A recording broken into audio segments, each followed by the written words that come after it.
साला मोसौ बड'लेण्ड टाइगार लायनो बेनो साला बेनो बड'लेण्डनि सोदोबखौ लाफादों नों बड'लेण्ड सोदोबखौ दाननानै गार साला बड'लेण्ड सोदोबखौ दाननानै गार नोङो आयु मा थाब थाबलै बियो बा बेयावसो बड'लेण्ड टाइगार नोंथाङा जे एमजे बिथांमोनखौ आरो प्रिथि बिथांजोमोनखौ बेफोरबायदि बाथ्रा बुंनो लाजियासै नामा नोंथाङाबोथ' सासे फिसाजो दङ एथ'ग्राब बैसो जालायनानै नोंथाङाबो दिनै बिथांमोनखौ बेफोरबायदि गाज्रि गाज्रि सोंखारिनो लाजिनाय मोनखोना मोनदिया नोंनि बिमा बिफा आरो नोंनि फिसाफ्रा खोनादोंना खोनायाखै नोंनि बेफोरबायदि बुंनाय बाथ्राफोरखौ स' लोगोफोर गुड इभिनिं गिबि गिबियावनो आङो आसा खालामो नोंथांमोना इसोरनि अननायाव मोजां दं आरो लोगोसे आंबो इसोरनि अननायाव बा नोंथांमोननि अननायाव मोजां दङ दिनै आं मानि सोमोन्दै भिडिअखौ लानानै फैदों नोंथांमोननो आं निस्सय उननि फारसे देखायलांबाय थागोन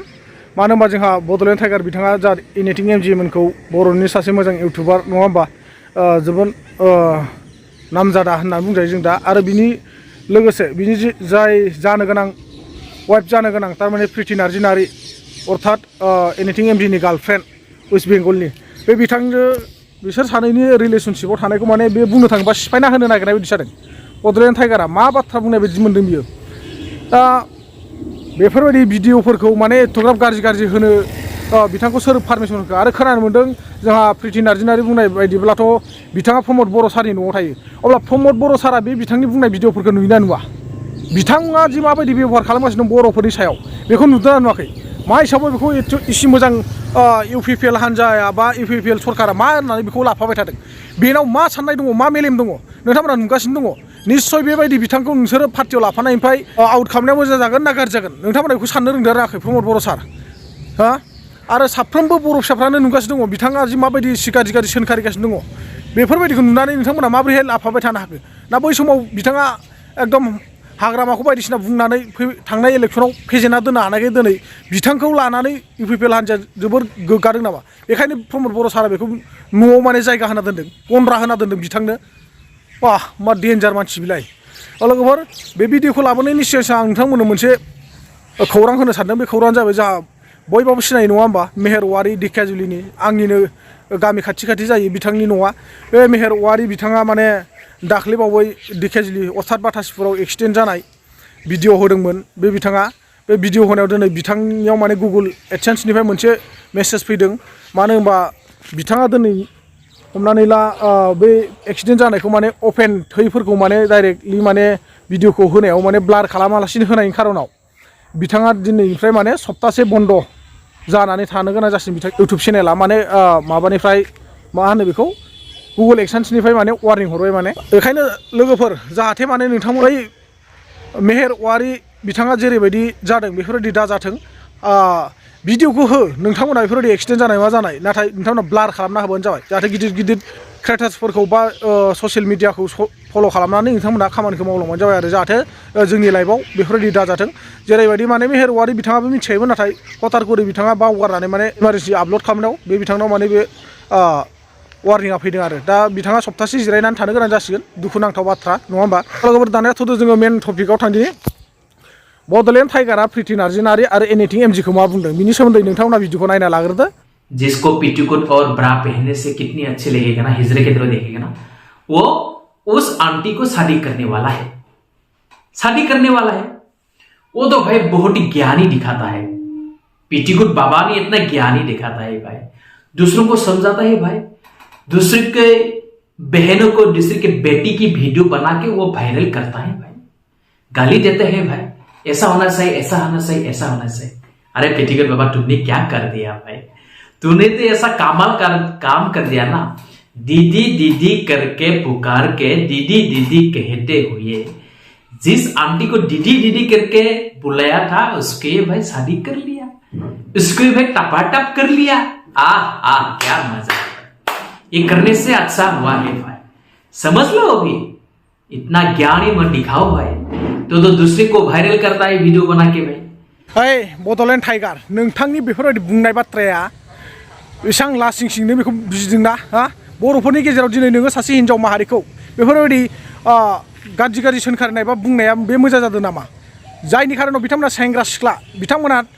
लाइन मारिनो मोननाय बा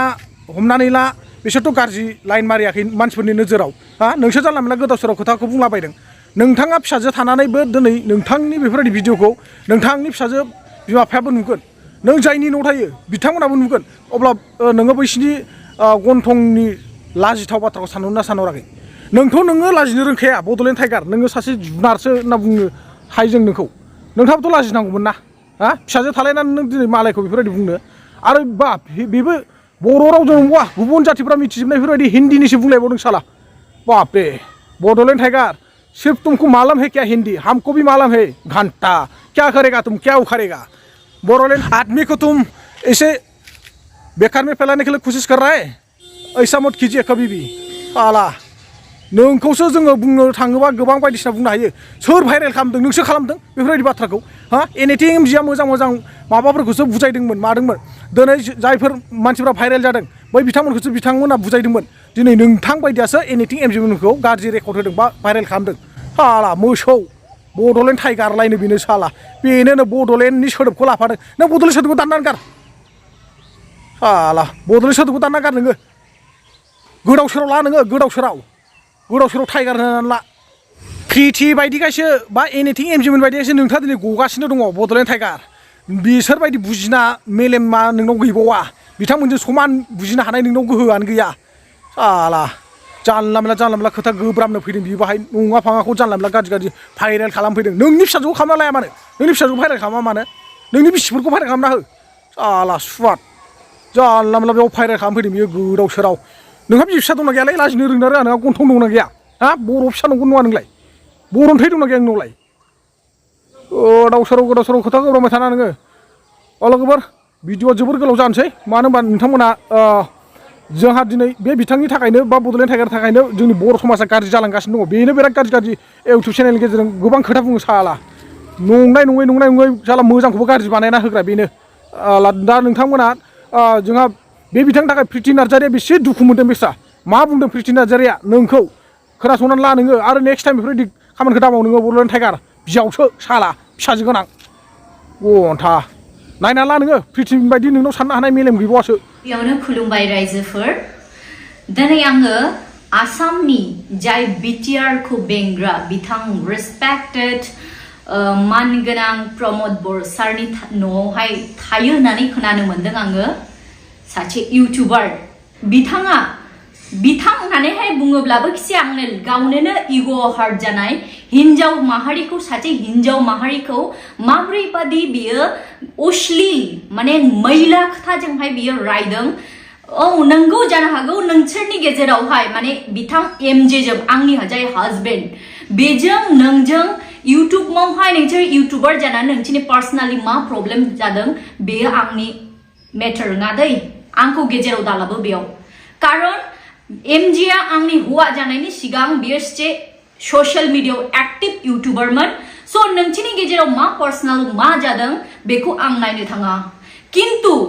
नोंखौ आङो दिनैहाय ससियेल आं लाबोनो गोनां जाबाय मानो